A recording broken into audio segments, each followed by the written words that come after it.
Good morning, viewers. Welcome to Impact and Insight podcast. With me in the studio is Barrister Olukayode Okenla. We shall be discussing major challenges, social challenges Nigerians in diaspora are facing, and some other social issues. Barrister Olukayode Okenla is the co-founder of Simon Bettel Solicitors in London, with over 30 years experience in international litigation and cross-border crimes. Welcome to the studio, Barrister Olukayode Okenla. Can you give us an idea of the crime rates in the UK and the demography? Okay, it's a very complex and very complicated question.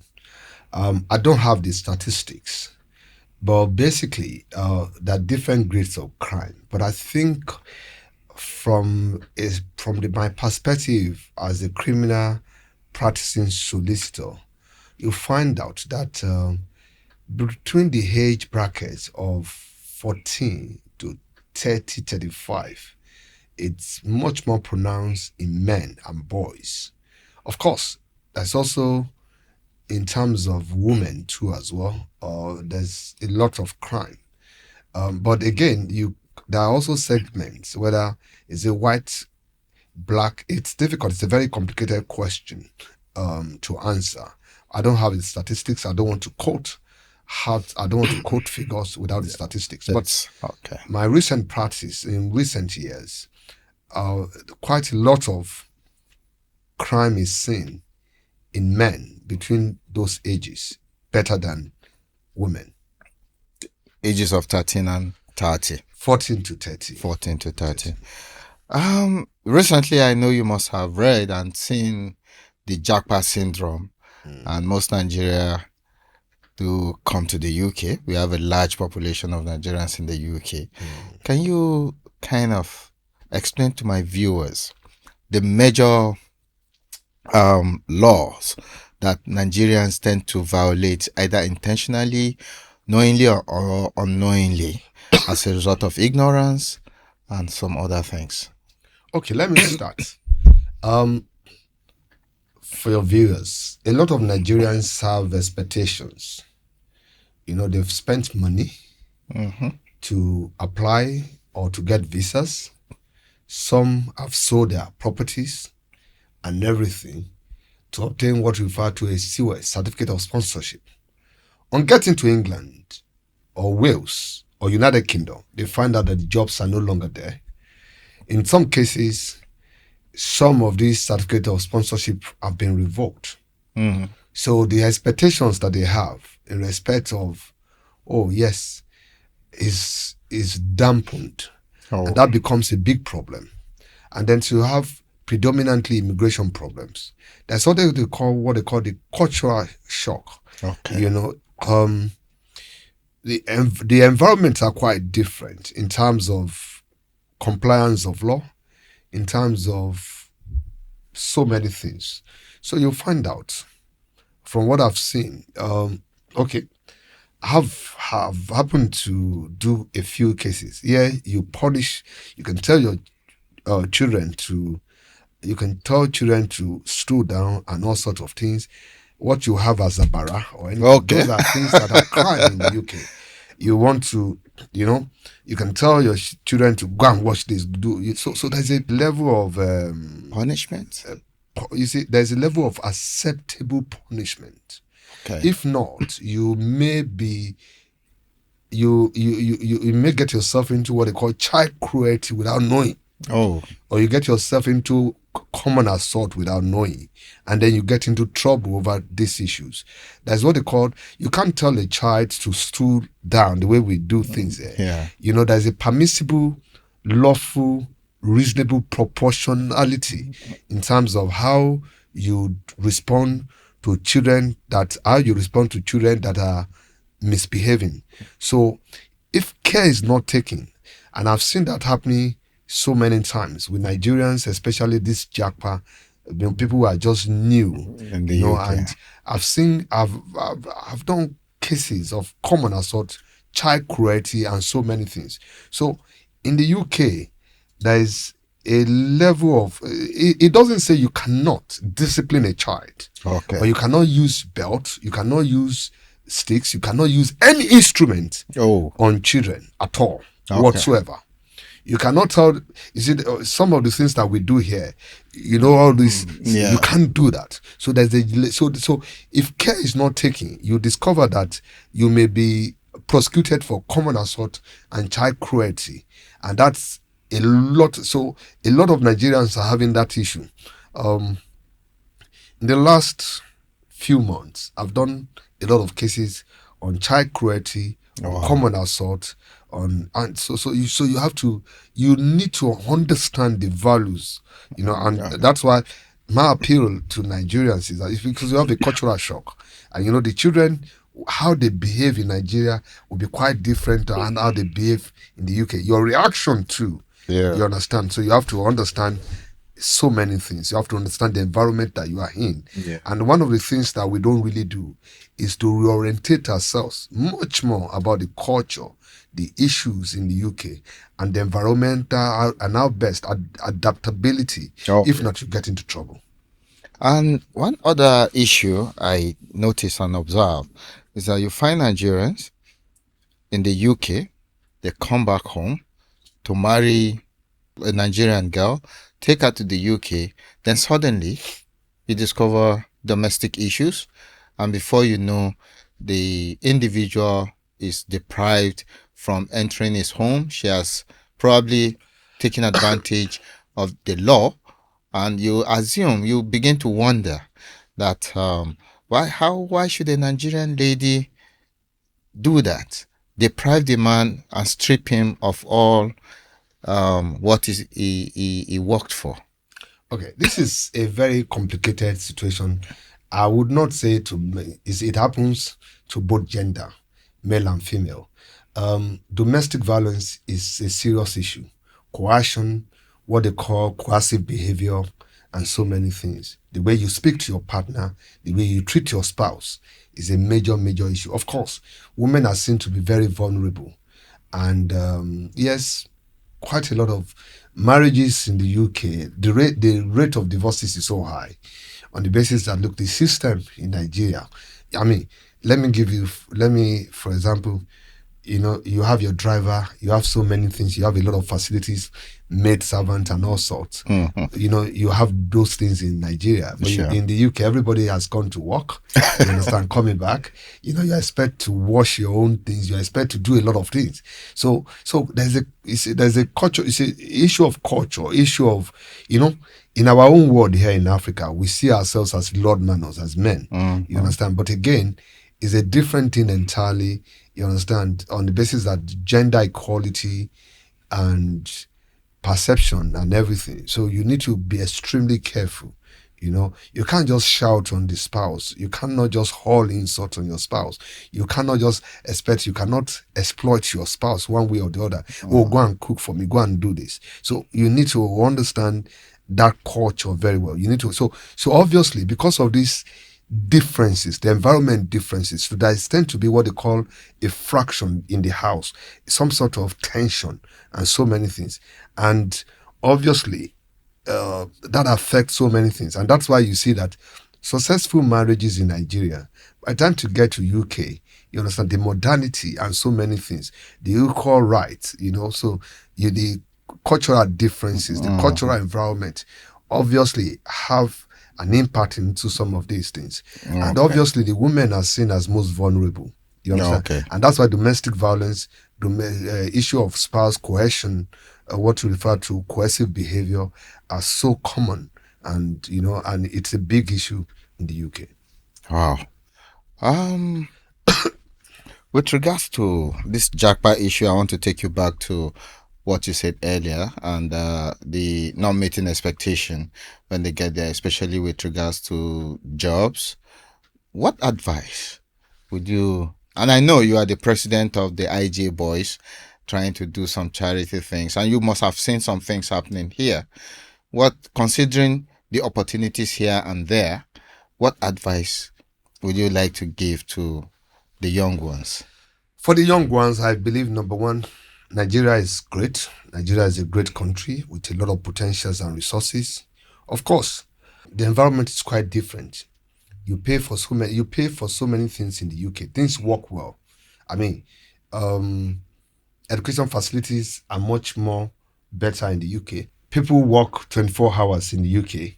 You can get to the station till about 1 a.m. Transportation system is much more well pronounced in the UK. And, so of course, so that has actually expectations. And when Nigerians come, because of the value of, for example, a pound is about 2,000, a pound is Yeah, about it's about 2,000 2,000 naira. naira. Yeah. You understand? So if you have maybe a 100 pounds, that's about 200,000 naira to play with. So just imagine maybe, but you work a lot also. Mind you that you work a lot, you pay a lot of taxes and everything. So the expectations of Nigerians are high when they see people who have gone abroad within a year or two, building houses or buying so many things. So of course you want to see that, look, you are much more better than this person while he or she Was was here. here, and then that person has gone abroad, and within a year or two or three or four, that person comes to Nigeria, has built up a place, has dashes many. So of course you want to go to that place, and when you go to the place too as well, the expectations. Number one,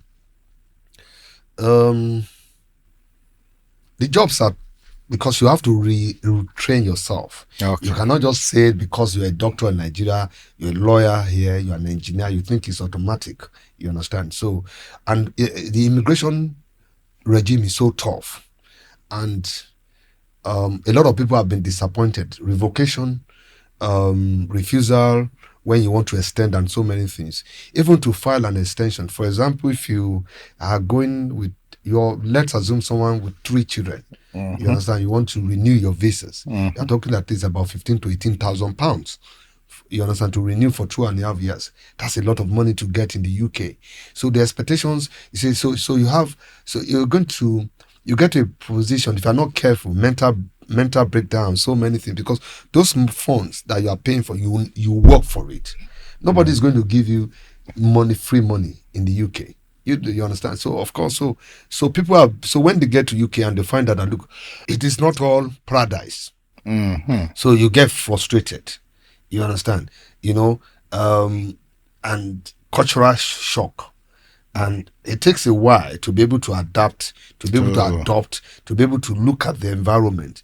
So of course, and then too, the children, because the children and your spouse, everyone has come to the UK. So everybody is under a very tense environment. You understand? You live, for example, you live in a big house, you have your driver. So those things, I mean, you're working in a bank, you have a driver paid up, and then you are now turned to a security man or to a care person and all sorts of things. So, that also affects your psychic, and that goes on. So it's a vicious circle of frustration, despair, and so many things. Okay. What are the most, I believe you must have handled some of these immigration cases for Nigerians. What are the most commonest mistakes Nigerians encounter or do or make whenever they want to obtain a visa for travel? Okay. Now, the Western world generally, with the Trump, with so many things happening, everybody, number one, so you are going to a place. Yeah. They have the public amenities in those places too cannot withstand the kind of migration. So, for example, England and Wales, they will look at it and look, how many people do they want to take this year? You understand, to come to UK. Mind you, UK is also a small island. So the expectations, okay, a lot of Nigerians want to come to UK. But of course, UK public health services, because the more people that come, the more pressure. Just like Lagos, there's a lot of pressure on the facilities. So the more pressure that you have on the facilities in the UK, UK is one of the countries that do what they call the free health services. And you imagine that when there's pressure on the NHS, how many people can they treat in a borough, in the hospital? So many things. There's pressure on transport. There's pressure on the road. There's pressure on the light. There's pressure on so many things. There's pressure on housing. You understand? So, of course, so when you now, so they have, so coming to your question, so they now begin to put what they call stricter rules and regulations. And then, what are the routes? You cannot just go as a visitor. For example, now you are going to UK as a visitor. If you go as a visitor, you have filled the form that you have ties in Nigeria, and you just want to spend. If you look at it, the forms maybe 2, 3, 4 weeks. So going to UK, thinking that you can work as a visitor, then you've breached your visa. You understand? Okay. No, you as a student, you have what they call maybe limited hours to work. So going to UK thinking that look, I can work myself and I won't go to school, then you are going to have a problem. So you that comes in under the certificate of sponsorship, that is what they call a certificate of sponsorship, and and sometimes some of this you buy some of this certificate of sponsorship, people have problems. You understand? When they get to the UK, the jobs are no longer there. Okay. So also UK is also raising barriers. They will say, okay, for you to extend your visa, maybe as at the time you come in, the earning capacity will be maybe 22,000. They moved to 30,000, 35,000. Okay. How do you get a job of 35,000? So you get frustrated and so many things. So you have all sorts of issues. The visa regime is getting stricter, much more stringent, and you cannot blame them. It's because of pressure on amenities, and two, they also want to guide their net migration. You understand? They want to guide a lot of things because it's also part of your planning, your projections, your budget, and so many things. Yeah, sure. So you need to have what they call, you need to prepare. What is the expectations? How many people am I expecting? You understand? Mind you that the rates of birth amongst minorities are much more higher. You understand? So there's also political undertones and so many other things. But beyond that is also the projection that look, we need to project ourselves. How many people are we expecting in the next 3, 4, 5 years? How do we plan for the public amenities? How do we structure ourselves and so many things? Okay. I would like you to talk about this sense of entitlement among our youths. Do you have same in the UK? Because the youths believed that everything must be provided for by government. And sometimes if those things are not there, we tend to have a friction in society. And sometimes even this is tied to payment of taxes. People believe that is a contract. If I pay my tax, or if the government is not providing certain amenities, I shouldn't be paying tax. Why should I be paying to government? Do you have this kind of sense of entitlement among citizens in the UK? Okay, there's a sense of entitlement. You have people who have been on benefits. Okay. What the government has done. The government has what they call the welfare safe net. Okay. So people who are disabled, people who cannot work, job seekers, while you are waiting for a job, you get an income from government. If your income is not too good, you get what they call income support and all sorts. So you have all sorts of that. If you are suffering from mental health and breakdown, you get a lot of support. So that has also allowed people to get into what we refer to as a net of sponges of benefits. Okay. So a self entitlement. You understand? And it's causing problems. Now, government now is looking at things drastically. Government cannot afford those benefits any longer. Oh. For example, that's why you see that even they feel that immigrants who come in seeking asylum, they're not allowed to work. They put them in lodge. You understand? They give them money. So the average British citizen looks at immigrants as look, you have come to spoon feed on us, you understand, to take our resources. You have not sold into our resource, and you come seeking asylum and everything. So the perception of an average Briton, you understand, that look what they look at the immigrant too as well, that we are only coming to feed on our resources. So there's self entitlement on the part of immigrants that look, oh, I can get public benefits when I get in, I can seek asylum. There's also sense of benefits, entitlement from citizens who feel that look, I don't need to work, I need to just go around, Okay. For the youth as well. Of course, you are expected, there is law that you are expected to provide for your children. So of course, your children expect entitlement. But of course, children also, one thing that is quite very creative, while you are in the school, Yeah. college. They allow you for what they call work placement, mentorship, and so many things. They have Okay. some of those things. So that has helped, especially children whose parents are well rooted well. Oh. So you understand, they grow independently and everything. But for our children, the modern children now, everybody is self-entitlement. Oh, daddy must provide for me, mommy must provide for me, and all sorts. And that creates some sort of friction as well, because everybody sees entitlement. Look, my parents must provide for me. Of course, the law also says that you must provide for you have a what they call the parental responsibility. That Okay. anybody under the age of 16. But that's why even right now, you can seek as a parent whose income is very low. You can seek for what they call income support, children support, and all sorts of things. Oh, okay. So it's a web of intricacies and complexities. Yes. Yeah. Thank you, Barrister. I know that you are also into charity with the Jabu Boys. Yes. You are the current president of the Jabu Boys. Okay. Can you tell my what exactly do you do briefly? Ijebu Boys Association is an association formed for the Dagbasoke of Ijebu. The mission and vision basically is to seek development of Jabuland. And what is Jabuland? 6 local governments and every areas that we feel that is Ijebu. We have what they call a DPC, Development Plan Program, for the next 10 years to develop and to invest our resources into youths, into medical, into heritage, into unveiling and making Jabuland a better place. And that's why you see that we spend loads of money, loads of resources, skills every year, ensuring that at least we contribute our little quota to Jabuland. We are having a debate on Ijebu dialect. We feel that Ijebu dialect needs to be enhanced very well. We are looking at youth mentoring, skills acquisitions, and so many other things.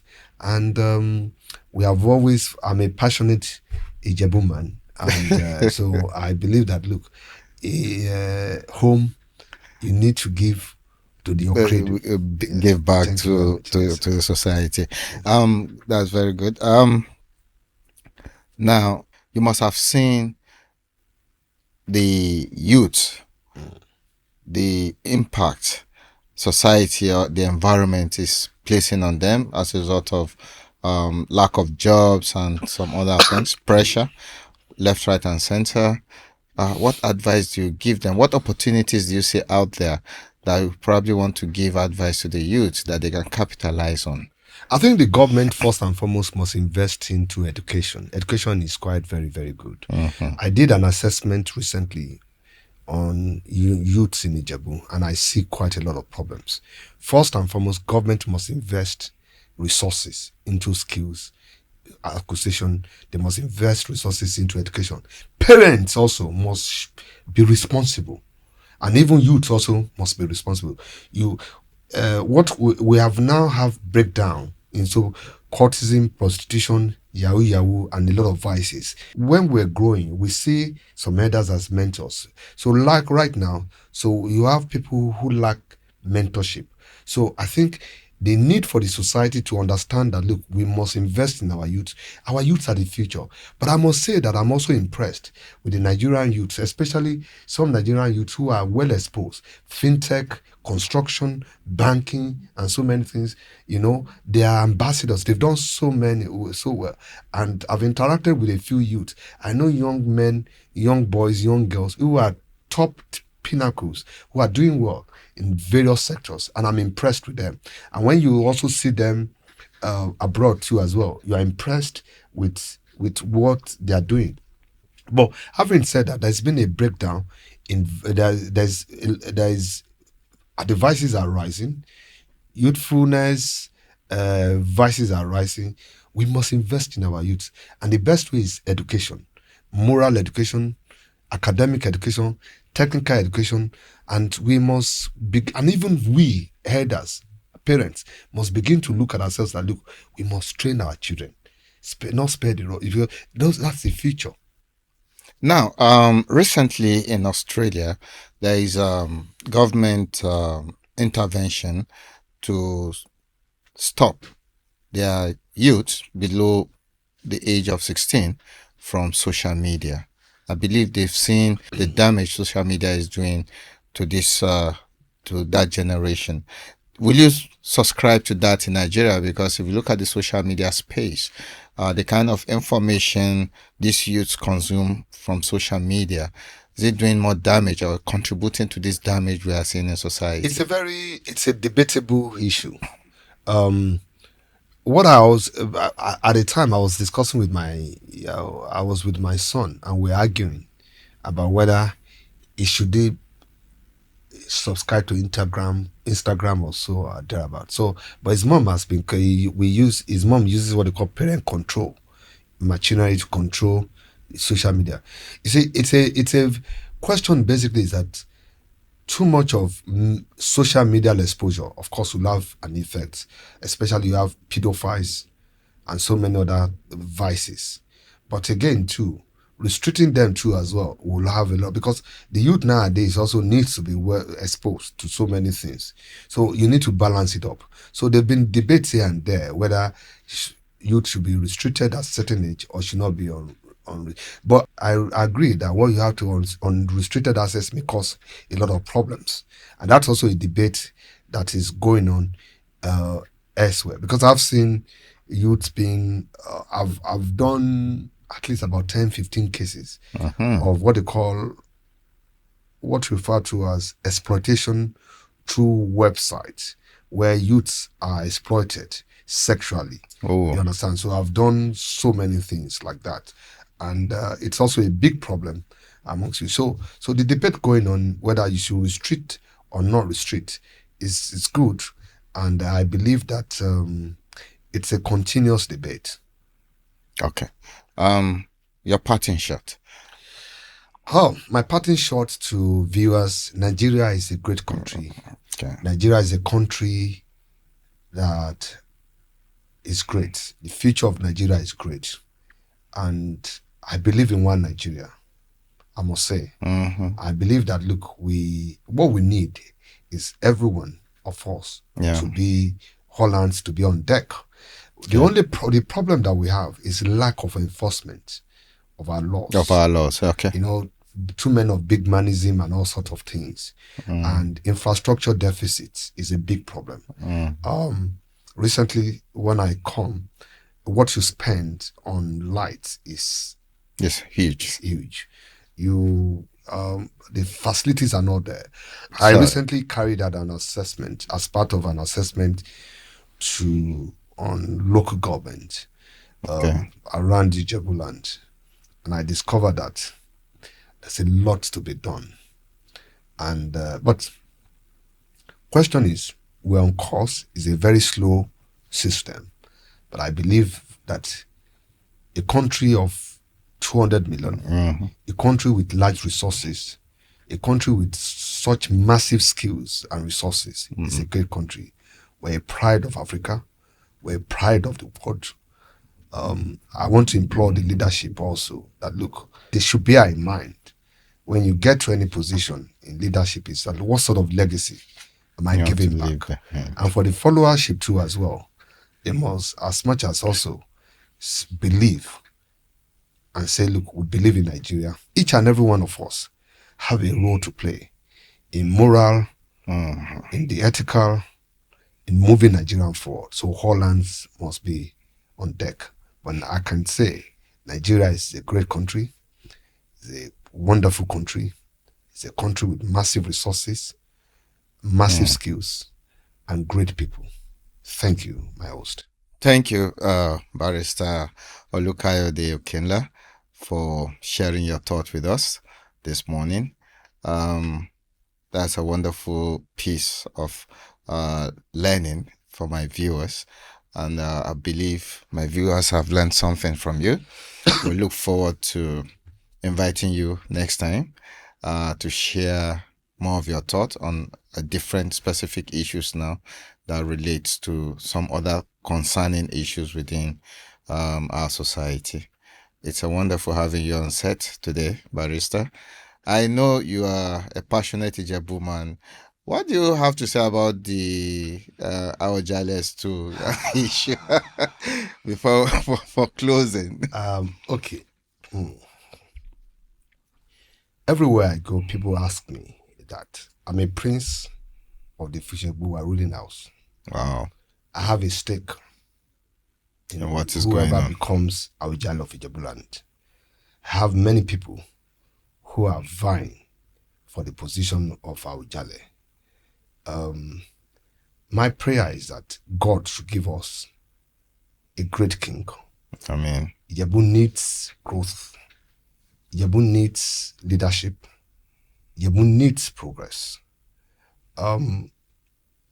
Looking at the CVs of the contestants, formidable CVs, people who have done extremely very well, we will continue to engage on the kind of leadership that we need. I know that very soon, Oshijebu is quite very strong. I've always known that because I was involved many years ago, over 31 years ago. I was involved in the case of Moloda Fodugbolu. And I also am an avid reader of Ijebu history, and I've engaged constructively with a lot of most of the formidable contestants. They are men of great pedigree. wow. And I believe that by the special grace of God, God will give us a great king, a ruler that each and every one of us will be proud. The late Awujale did a lot for us. He was a formidable man. Yeah. One of the very few kings that got GCON. Baba was a great man, and I'm sure that whoever wants to step into that shoe must also be a man of immense With capacity capacity. to. But I can assure you that the Jebus will rally around whoever is going to be chosen as Awujale. We have the resources, we have the skills, and by the special grace of God, we'll get there. And by the special grace of God, we'll get a great Awujale, an embodiment of integrity, embodiment of peace and progress by the special grace of God. Thank you very much, Barrister. And we've come to the end of this episode. Thank you for staying tuned and hope you've learned something. Until we come your way next time, stay tuned. Thank you.